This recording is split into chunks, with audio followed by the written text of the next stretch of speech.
আল্লাহ তার বান্দাদেরকে কেন পরীক্ষা নেন, কেন আমাদের জীবনে বিপদ আপদ দেন, কেন মুসিবত দেন?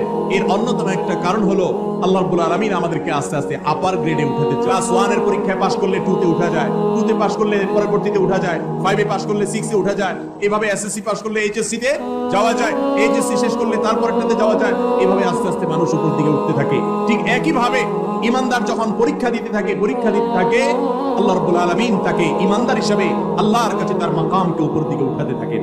এজন্য বিপদে সবর করতে হবে, ধৈর্য ধারণ করতে হবে, আর মনে রাখতে হবে আল্লাহ বলেছেন ওয়ালা তাহিনু ওয়ালা তাহজানু, তোমরা মন খারাপ করবে না, হীনমন্য হবে না, তোমরা পেরেশান হবে না, চিন্তিত হবে না। তুমি নিজে দেখো তুমি ইমানদার কিনা, তোমার ভেতরে ঈমান আছে কিনা, তুমি শিরক মুক্ত ঈমান লালন করো কিনা, তুমি সে বিষয়টি এনশিওর করো, সেটা তুমি যাচাই করো। নিজের ভেতরে যদি ঈমান থাকে, যদি আল্লাহর প্রতি তোমার আস্থা অবিচল থাকে, মনে রাখবে তুমি কখনো পরাজিত হবে